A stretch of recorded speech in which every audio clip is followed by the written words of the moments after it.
I'm like, look, I'm coming home to get a knife, right? Hey, welcome back Verona Flowers. Welcome to my channel. Okay, so I've decided I'm going to do my first ever story time, and I'm going to be talking about race. However, I do know that race is a social construct, and although I know that race is a social construct, I also know from personal experience that racism does exist. Now, the media would have us believe that Britain is in some kind of post-racism phase, that the bad race relations that were experienced in the 70s and 80s is over.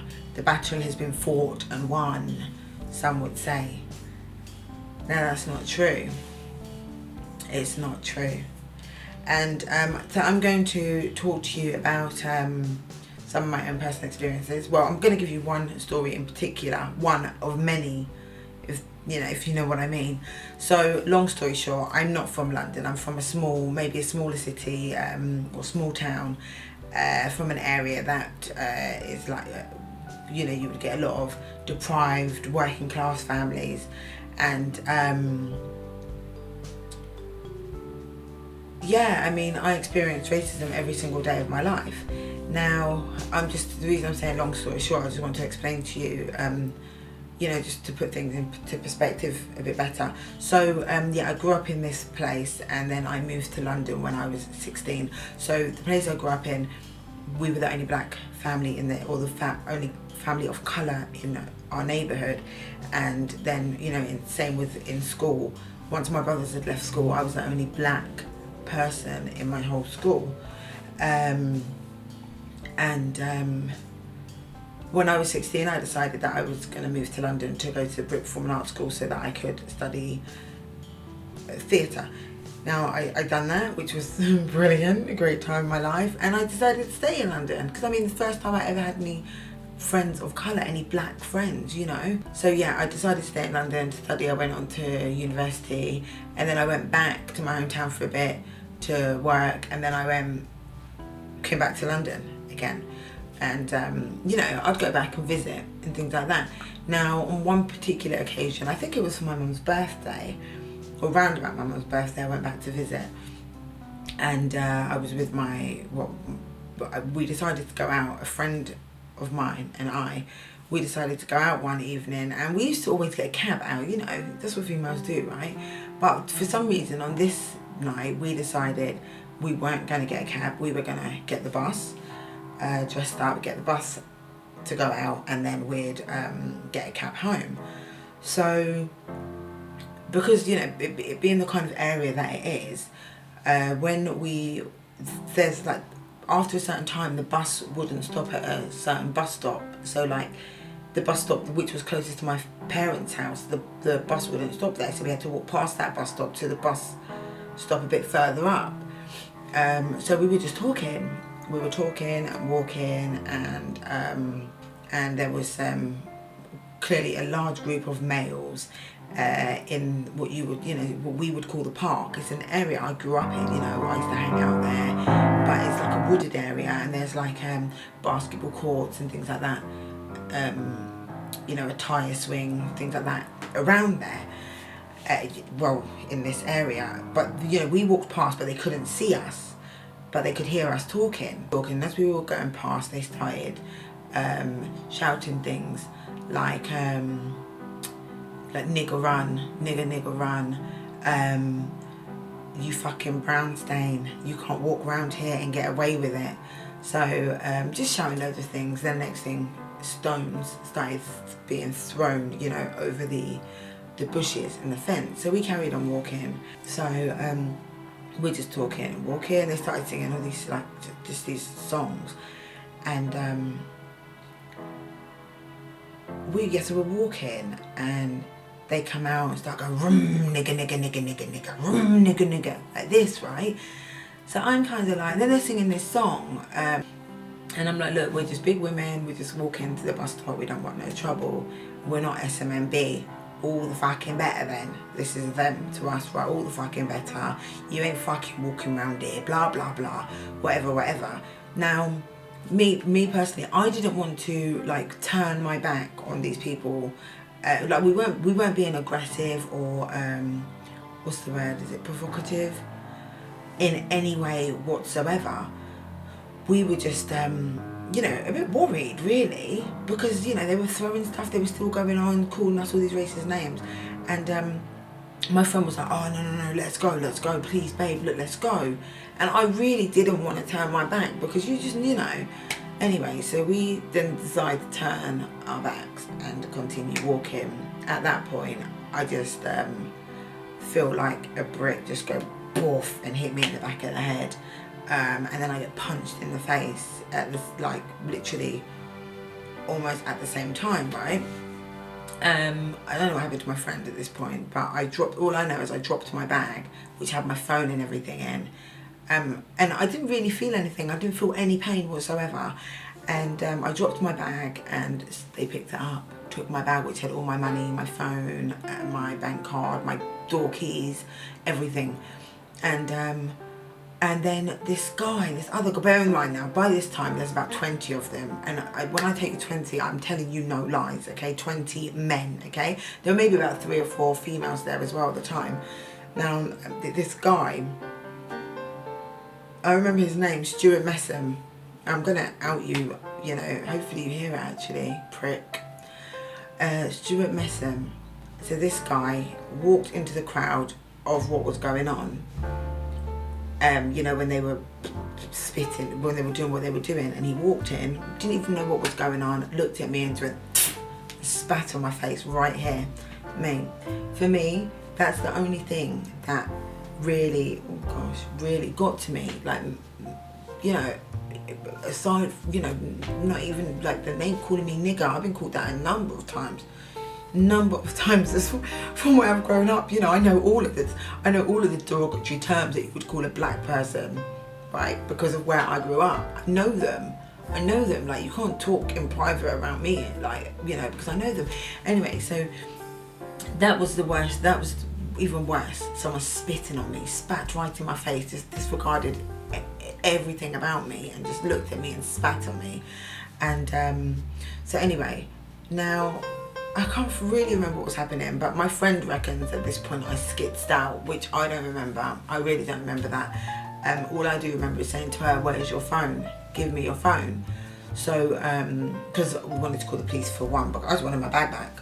I wanted my bag, right? So, she did then eventually give me her phone, and we're walking home. You know, they're following us, bearing in mind, and like throwing and still spitting. This isn't even the worst of it. And so they're following us, and I phoned my parents, and we've been attacked by 20 men, and they've stolen my bag. This is what I said to my mum. Now, when I said this on the phone to my mum said to me afterwards that she didn't really believe me because I just sounded so calm. Now, I don't know if that was the adrenaline or what, but I just felt nothing. I just thought, like, you want to racially attack me, you want to beat me up because I'm black, as they did, you know, my face was out here, I had bruises on my back, you know, you want to beat me up because I'm black, then you better fucking kill me. You better kill me because I'm coming back. And as long as I can get one person, this sounds really ignorant, really childish, and really maybe immature of me, but it's how I felt at the time. And I thought, you know, let me get one of you and then you can kill me, but I'm not going to let you just beat me up, and I'm not going to fight back. There's no way. I'm not that person. Do you know what I mean? But in that maybe now I would do something, I wouldn't think that like that, because I could have been killed, and I don't want to, you know what I mean? I've got a younger sister, younger brother, 2 younger brothers, older brother. I don't want that, but at the time, because of how I felt, the adrenaline, I was like, someone has to get hurt, someone's got to pay. So anyway, now I'm walking home, because I'm saying to my mum, I'm coming to get a knife. I'm walking home now. Before I even get home, there's my parents walking up the road. And my mum can hate me for saying this, but we got to protect our shit, you know what I mean? We're not just going to lay down and just let people beat us up. Because we experience so much shit, like too much that I can't even tell you in this one video. I'm just going to tell you this one story now, right? So I walk home, and there's my parents coming up the road, and my mum has got her hand behind her back, my dad has got his hand behind her back. I'm like, So I said to my mum, like, I said to my mum, give me what's in your hand. Mum had a hammer in her hand, right? She said, give it to me. Mum's like, no. I said, Mum, give me the hammer, please, yeah? Mum's like, no. So anyway, we walk up there now. Afterwards, my parents told me they didn't believe me. It was 20 people, 20 men, until they got there. So my mum must have said, no, you know, when men, you know, my dad's a big guy. Like, when I say my dad was a big guy, like, people call him Big Dan, right? People, like, yeah, that's my dad, right? And now, where was I? So my dad says, you know, because men can normally talk to men, you know, Bibby, all right. My dad's like, oh, mate, you know, give her a bag back, you know, just like that, casually. And they were like, oh, fuck off. And, you know, as women do, my mum was like, give her that fucking bag. Like this, this is my mum now. And 2 or 3 guys were like, oh, fuck off, you black bitch. Fuck off, we're going to do your fucking boyfriend in. And my dad was like, come on then.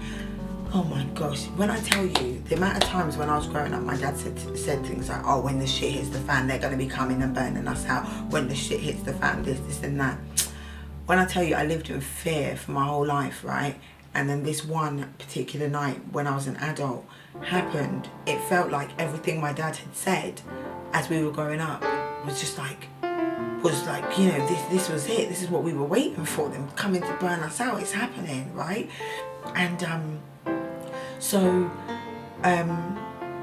yeah, my dad was like, come on then. So behind my dad's back was a samurai sword, a massive sword, I don't know. So my dad pulls it out and these guys like, you fucking black prick, you think you can come round here, come on. Took their shirts off, bearing in mind again, my dad is a big guy, yeah, these guys, they're like in their 20s, right? I think maybe they were on drugs, I don't know, right? But they took their tops off, a couple of them, like, fucking come on then, come on. So my dad just took it, and like when I tell you, what, oh my gosh, a blessing that he didn't get any of them, because like, my dad was just trying to protect his family. And gosh, it's emotional. I've told this story so many times. So my dad like swung the sword, and there was this pole, like, thank goodness, and the sword hit the pole and snapped, like the handle snapped off. And then there was this lady, there was so much more that happened, but there was this lady that came, and all I heard was this woman shouting, please come, like, get in my car. And I looked down, there's a car parked, like, you know, I don't know, like 100 meters, less than 100 meters down the road. And this woman's got her headlights on, and she's like, please get in my car. So she was like, please get in my car. Oh, actually, let me skip back a bit. There was one guy, and I said to me, I went to school with you. I went to school with a couple of them. Like, I knew them from school. And I was like, look, he's giving me a bag. He's like, please, just go, they're racist pricks. Like, I'm not even telling you to the full extent of how this was. They're racist pricks, just go now, please, yeah? Well, you know, they're throwing shit and, like, you know, doing whatever crap they were doing. So this was when my parents were there. Anyway, then this was, you know, back to where I was. This woman came and she was like, please get in my car. And I just was like, Mum, get in the car. My friend got in the car already. And my dad was still there, and I was like, I don't want my dad to get hurt, do you know what I mean? It's my dad. So I'm like, Dad, please, just get in the car. My dad didn't really want to get in the car. And the woman said to the people, look, my kids are in the car. You know what they did? They got stones, and I'm so grateful to this woman. I'm so grateful to her. They got stones, they got bricks, and they started smashing the shit out of her car. They were like, you fucking nigger lover, blah, blah, blah, smashing up her car, right? So now, this is like, I don't know, say like 40 minutes later. So we somehow are back at my parents' house, and the police turn up, and the police officer, one of the first things he said to me was, do you have any visible injuries? And my mouth was like this, like my face was out here, right? I had visible injuries. I had cuts and, you know, whatever. And he said, do you have any visible injuries? And that pissed me off. That pissed me the hell off. And maybe I had a chip on my shoulder at the time, but I said to him, look, I know that we as black people, we tend to have bigger features, but are you taking the piss out of me? So anyway, now we get into the police car, me and my friend, and we're driving around and we see one of the people. I said, that's one of them. The police officer turned around and said to me, you can't go around accusing everyone. I said, that's one of them, because I went to school with him. Right? He was a year below me in school. I went to school with him. So anyway, the police officer, bizarre, absolutely, wound down the window, started talking to the guy, and the guy started crying. Oh my gosh, this is the guy that spat on me, right? Stuart Messam. Oh my gosh, I didn't know it was you. I know your brothers, excuse me. So does that matter? Does that matter? I knew a lot of people like that. They'll be like, oh, you're right, you're black. We don't really like fucking niggas, but you're right. Do you know what I mean? I don't give a fuck. I'm sorry for swearing, but if you're that kind of person, I don't want to know you at all. Do you know what I mean? Don't try to put me in some other category and think that I'm going to be grateful that you've taken me under your wing. No. So anyway, this guy, I didn't know it was you. I didn't know he was crying. By the way, some, a meat wagon and that came. And it was just, when I tell you, there was 20 people, if not more, right? And the police couldn't catch one of them, not one of them. So anyway, we saw them all dispersing, running. And we saw the police run into the woods and that. And I just knew, I don't know why, I just knew no one was going to get caught. And my friend, when she saw one of them, she started going mad. She tried to open the car door, the police car we were in, started kicking it and couldn't get out. And we couldn't get out, we were locked in the car. Now they got one person, no, maybe two, right, they got, right? But just one, I'll tell you about that in a minute. They got two people in the back of the van. Do you know what happened? Their friends opened the van and let them out, and they all ran off. All of them ran off, right? So now,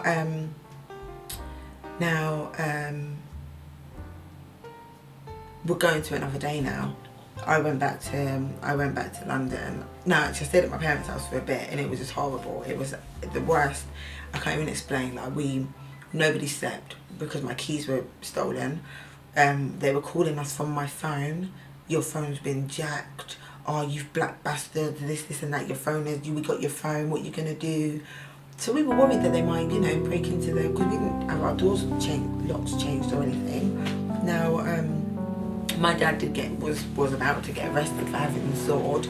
I can't remember what happened, but they literally were like, we should be arresting you. They didn't. They told me to come down to the station to give a statement. Did I go in the end? I did go. Anyway, so, I stayed at my parents for a few days, then I went back to London, like so angry. I felt really angry at the time. Anyway, the day after, and like maybe every day for about a week, I got a phone call from that police officer that was driving the car, apologising. And the first day how he was sorry because he was in charge of the whole, what's the word, the whole, I don't know, the whole group of, I don't know if it was the force or whatever that evening, so I'm sorry, blah, blah, blah. Anyway, my friend went to the newspapers, and the story was in the paper about how we got attacked. My friend was beaten up the day after it was published again, poor girl. And then I did get a letter saying the one person, Stuart Messam, was to pay me £100 for spitting on me. Not for, for anything else. No one got done for calling us niggers or brown stains and whatever else, singing the songs they were singing to us. It was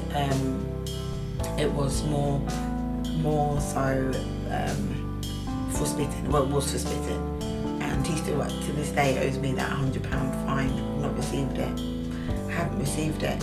And I'd just like to say, like, I am not, I have no ill feelings towards anyone. I don't.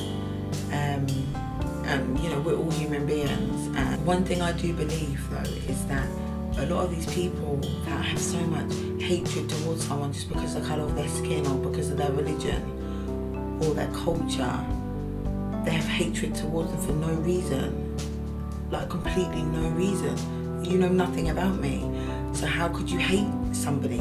I believe that these people actually have a lot of self-hatred. They hate themselves, and because of that, they want someone else that they can blame for their problems, or someone they can hate even more than they hate themselves. Yeah, that they and yes, I believe it stems from self-hatred, lack of opportunity, the deindustrialization of Britain. I believe that a lot of racism stems from these things. I really do. I'm not trying to incite any kind of racial hatred or any division or anything like that. I'm not. I just want to share my story. This is my first story time, right? So I wanted to share it with you. And I hope I'm not oversharing, because I don't want to be that person, like I'm oversharing, but I've had some experiences and I'll share another one with you. So no ill feelings, you know. More than anything, I feel sorry for you. If you hate me and you don't know me because of the complexion of my skin, or if you hate my friends or my sisters, you know, my sisters in love, as in rather than my blood sisters, you know. If you hate these people because of their religion, because of their skin colour, because of their culture, then I feel sorry for you. I feel sorry for you.